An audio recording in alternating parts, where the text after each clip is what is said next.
following, Telegram, anything. Take Fizzo, that's me. You catch me up on that.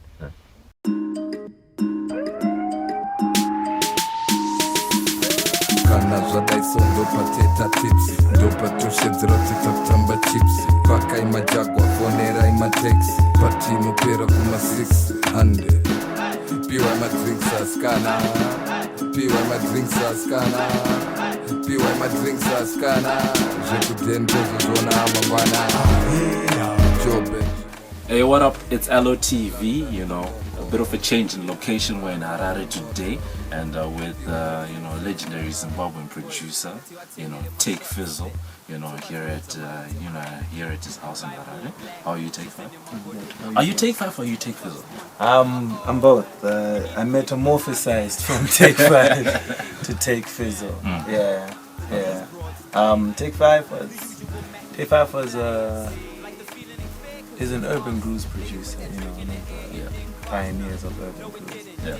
And then we got to a point when urban grooves was grown and I felt I needed a new challenge. And at the time, hip hop was still growing as a baby. That's when I metamorphosized.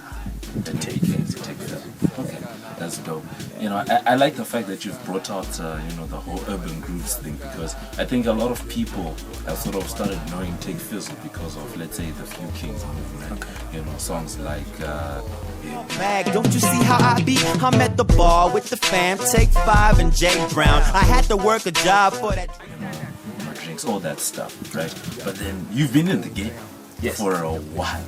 So, you know, maybe if you could maybe take us back and just estimate when you think you started in the Zim music industry. I think I started, this is going to show people how old I am, but I think I started 16 to 17 years ago. Yeah. 16, 17. That's 98? 98, yes. I remember it was Friday nights. Innocent Chuma had this midnight show where, like, at the time there was no one played local unless it was Oliver Mtukudzi or Charles Charan.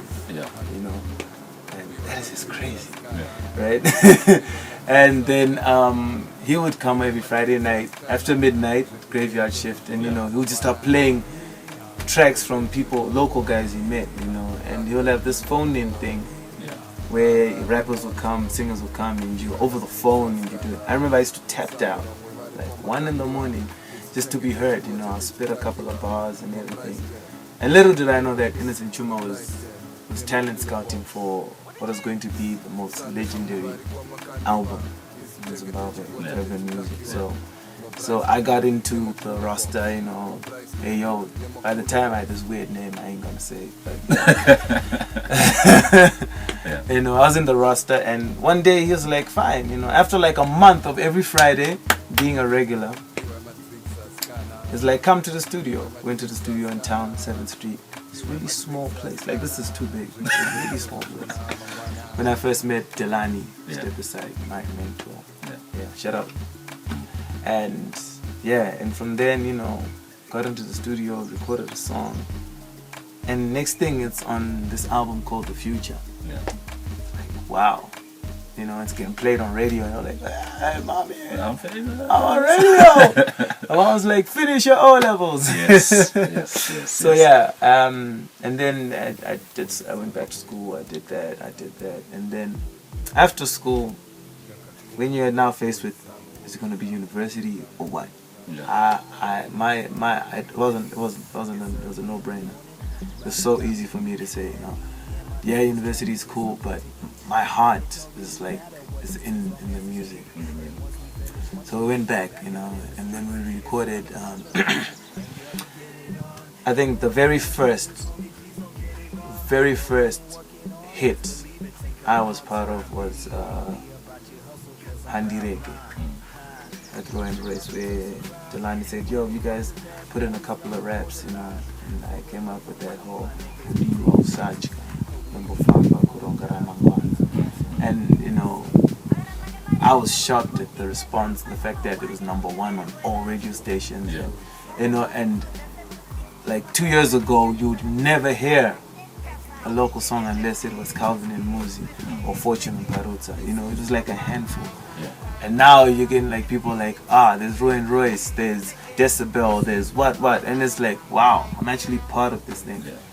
And it was really, really great. Then one day I was sitting in the studio and I was looking at Delani. You know, like, I'm writing my lyrics and like, yeah, this is dope, this is dope, this is dope. And I just looked up and I saw Delani in his zone. He's tweaking, he's playing, and I'm like, no. Like Kevin Hart, no. That's what I gotta be. I gotta do that. I need to be interesting. I need to be the one, you know, the creator. Yeah. So yeah. And then from then on, you know, I just started just going to the studio. He'd be like, yo, you wanna write something? I'm like, nah, I'm just here. I just wanna be here. And I was watching him. You know, I would memorize where he clicked on and how the plugin looked like. And at the same time memorizing, I'll try to figure out what it does to the sound. And I would look at his fingers and, you know, he'll play a chord and I'm like, oh, okay, that's cool. And that's how I've learned. Everything I learned from watching. Like, So you'd say you're sort of like a self-taught producer? Yeah, I'm self-taught. Self-taught. But I'm a graduate at the University of YouTube. God damn. Yes, that does work. Yeah, it does work. I can testify. Yeah. I can testify. Yeah, I can testify. Okay, so, you know, having been, I'd say you've been part of, let's say, two sort of pivotal movements in music. There was the urban grooves thing, which started, like what you're saying, 98, 99, when Decibel and them started coming up. Yeah. And then over the last 2 or 3 years, there's been a strong, there are two movements which are going head to head at the moment, I would say. Zim dancing is coming up, and on the same time you've got Zim hip hop is being popping in the last 2 to 3 years. So of the two, which can you say has had the most sort of effect on you in terms of challenge? Because you said you want a challenge. Yeah. Which one has been the most challenging for you? Okay, let me just explain something. Yeah. So when I started producing, I started working with amazing artists. I think one of the most amazing bunch of artists this country's ever had. You know, likes of Rocky, Freak, Extra Large, XQ, Terra Mugari, you know, Tara Jnr Brown, just to mention a few. Trinity, wow. And this is where we came up with the whole movement, which is Chamembe. Yeah. Right? So I want you to understand one thing. At this time, Yeah. when Decibel and everyone, that's the first generation. Yeah. Right? There was one studio. Yeah. Okay. In Harare, which does urban music. There are a bunch of other studios, but they'll be recording the Charles Charambas and the likes, you know. And then the second generation came, the Rockies, the Terra Mugwaris, the Freaks. Now there are a bit more studios. That's when I opened mine in my bedroom. That's why I sacrificed my bedroom. Yeah. I used to sleep on the couch. I slept on the couch for a good 10 years. Yeah. I'm never going to sleep on the couch.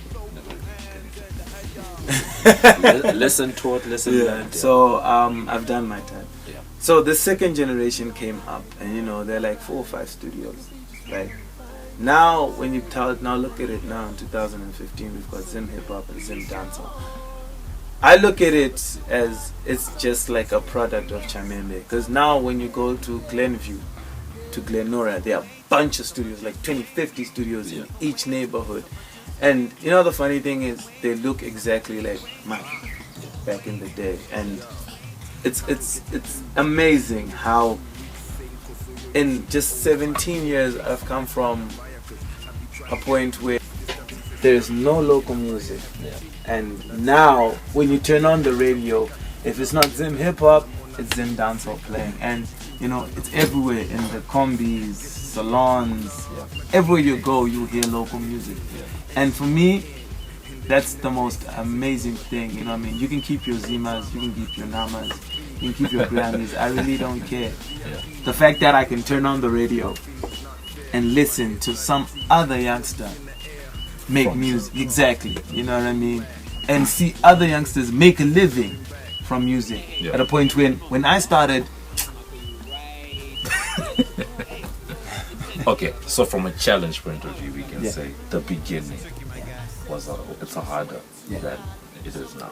Now it's better. Now we just need to just to formalize the industry, and bring in more accountants, bring in more marketers, bring in more managers. Make it a business. Yeah, because it's the product is there, but the people who do the math and the people who do these other things to make a business move, they're the ones who are lacking. So yeah, the talent is there. I mean, for example, Tehn and Jnr Brown and I went to South Africa for the Big Brother eviction night thing. We performed, and the craziest thing was like during rehearsals, IK from Nigeria, he was looking at us and we were rehearsing. He's like, "Yo, where you guys from?" Like, "I'm from Zimbabwe." It's like, "Yo, you guys are dope," Like, "Oh no, thank you." He's thinking he's being nice.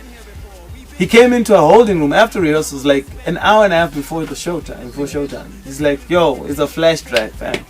Put in all your music. You guys are really dope." And it's amazing. Every time I leave this country and go to another place, people are shocked at the amount of talent Zim has, And to me, that shows that we've got a product. We just need to sort of get it out there. Yeah. Because I think one of the things that then tends to happen is the fact that, unlike artists from other areas like Ghana, Nigeria, the Niger movement and the South African music scene, in terms of platforms like your channel O's, in TV base, that type of thing. I think that's why people then get surprised when they see you guys, in person. Yeah. So do you think that needs to change? Yeah, definitely. I think it does. Like, media plays a really, really big part. A really big part in making the music grow. But also, I look at it in the terms of numbers. Like Zimbabwe's got like what, 14 million? Yeah. And Nigeria's got like what, 150. That's a ridiculous number. So yeah, I wouldn't blame, on a business point, I would not blame the people at Channel O for not giving Zimbabwean artists preference. And it's not about quality, because trust me, I saw the very first video P-Square had. Hey. But with a lot of support, things will grow. Things naturally grow. So yeah, it's just that it's a numbers game, and we kind of lacking on the numbers side. But on the talent, on the product side, we're fine. Yeah. So in such an environment, how important has social media been? At least in the last 5 or so years for you guys, trying to get your music out, trying to get your name out, trying to, get people to listen, that type of thing. Wow, social media. I can't speak for any other genre, but for Zim hip hop, I think social media is the heartbeat. You know what I mean? It's the heartbeat. Like, many guys out here be promoting their singles, their shows, just themselves through social media. It's like the only thing. Let me give you an example. Yeah. When we did MaDrinks, at the time radio wasn't too friendly. Telling you. Yeah. They weren't too friendly to new guys, and they weren't too friendly to hip hop and everything. So we were like, what, forget it, because social media. We just went out, put on SoundCloud, and just hit Twitter. Hit it real hard. Like, so in the first 6 hours, the limit of downloads was up. And we're like, whoa, this is big. And 2 days later, we're just driving down the road, turning on the radio, bam, we hear MaDrinks. We're like, what? So the fact that the social media was buzzing with this song, radio took notice. Like, they had to take notice. And it's helped so many other guys, and then so many people in Zim hip hop that radio might not take them seriously because probably they don't know them, but the moment they put their song on the social media and people like it and they start sharing and talking about it, radio take notice, like, what up, and then they'll take it up and boom, will blow up. So yeah, for Zim hip hop, it's like the lifeline. Shout out to free Twitter.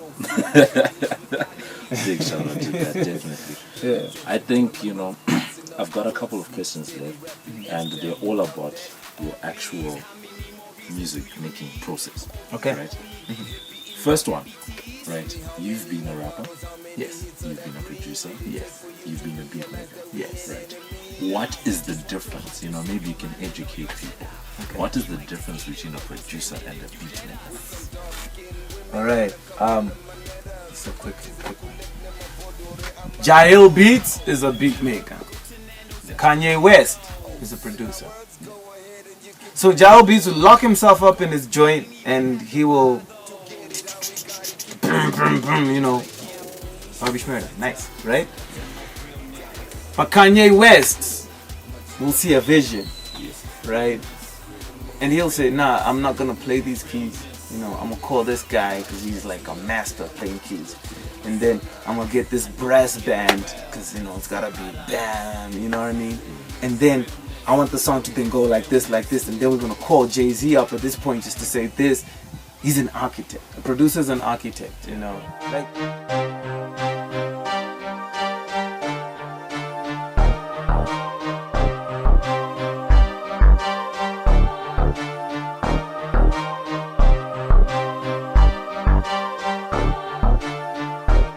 one of the reasons, you know, why, you know, I wanted you to educate the people, you know, about producer versus beat maker is a simple reason that I once watched this video of you, you know, you're doing Yzia, you know, that's Jeezy featuring Jnr Brown.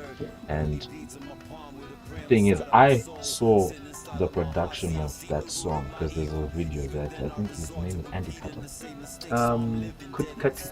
Cuddy Beats, yes. Yeah, Cuddy Beats. He put up a video and I saw the production before I heard the song.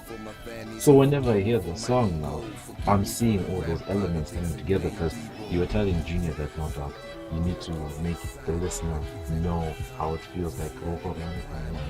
You know, you've got a lot of elements in the song as well, including sounds, you've got the vroom sound, you know, things like that. So I thought that was good. Real Jabba. real, Not a whoopty, you know, not a whoopty. Standard something. You know, when I ex-jab Zayaga, but you don't find any later at least. I see people going, music. No, it's gotta be really, because you're Jaguar. It's gotta be really like. So like, you know, the highway. Yeah. You gotta leave the sideways to it. You know what I mean? Yeah. Head to the highway, like that. Oh. You know. Okay. Yeah, like it's a vision. Like I had just got a new car, like a Mercedes. So that just inspired me. Like I was like, you need to do something. Yzia also had a new car at the time, and I was like, oh, let's do a song, you know, guys with cars. Yeah. And at the same time, funny enough, we were looking for some transfer money, sponsorship or something. You know what I mean? Yeah. Yeah, almost came through, but you know, last minute issue, but it's cool. Yeah. So yeah, so we just wanted an atmosphere of people, like someone who knows his car, like, you know, you gotta check your oil, you gotta do this, you gotta do that, blah. We wanted this person to have a song for them, because you know what I mean, so many people got these songs and they're like, who are you singing it for? Yeah. Right? Who's your target audience? Who? Apart from your homie you're sitting on the corner with, you know what I mean? Yeah. We wanted like everyone who loves their car, just be like, this is your song, like, you know, engine yaka chunwe, you know what I mean? My brakes are kubata, you know what I mean? All these things. And how we came up with it, we just wanted that feeling more than anything. It wasn't, we didn't spend too much time thinking on the beat. We just wanted something just groovy. Yeah.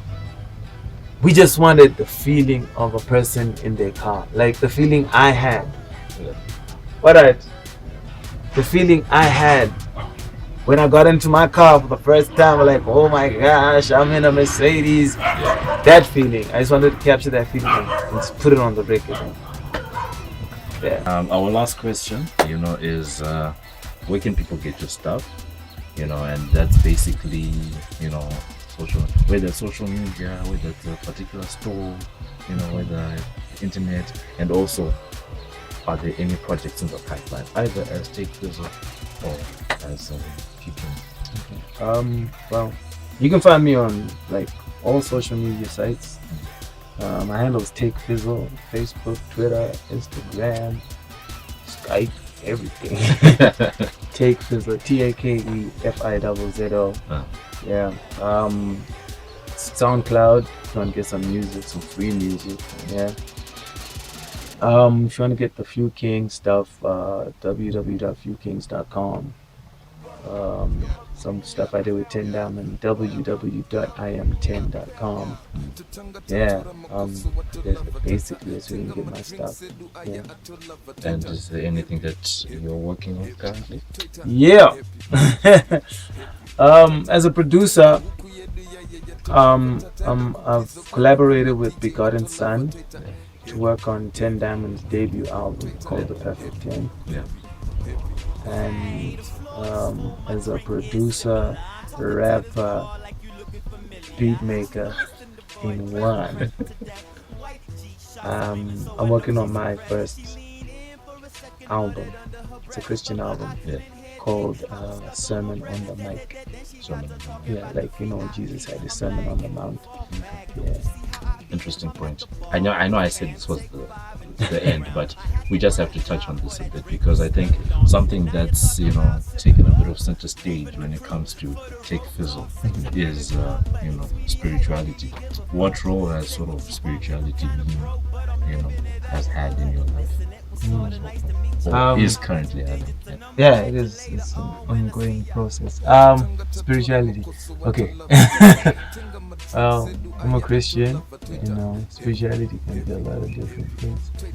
But yeah, it's been amazing. Like I found like the center of my life. Like sometimes we be doing things and you see the outside. People see the outside and like, nah, he's a cool person, he's cool, everything is alright. But deep down inside there's this big hole, and that's one thing God has managed to fix and fill in my life. Like now I live a more fulfilling life, you know what I mean? Because at a point I used to think that it was just all about success and fame and everything at the cost of family and friends and stuff, and you realize that you'll never be famous forever, so I just thank God for teaching me, showing me, and constantly doing that there's more to life than what's here on earth, and it's good. And I'm on a new path, an interesting path. It's a very interesting path, and I thank God. I think you should try it, especially you who was told 2 days ago that you should stop doing what you're doing. This is me confirming that. Absolute last thing. Simple question. Which do you prefer? Rapper, beatmaker, producer? Whoa! Just one. Oh my gosh! Multiple choice question. Lord! You know what? Lately, I love being a rapper. Okay. Yeah. Like, oh my gosh. Yo. Like playing with words and putting them together and building a picture in people's minds. That is crazy. But my first love is producing. Yo, man, I love producing. I love just turning silence into something magical. But I might have to go with rapper.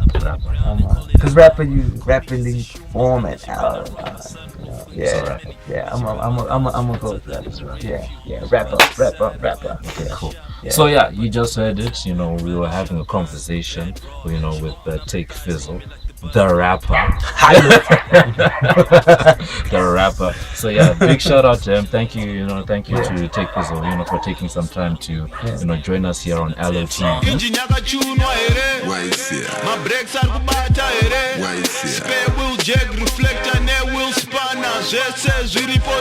Standard something, engine kaka, leather acorn, playlist in a spaka. Yzia.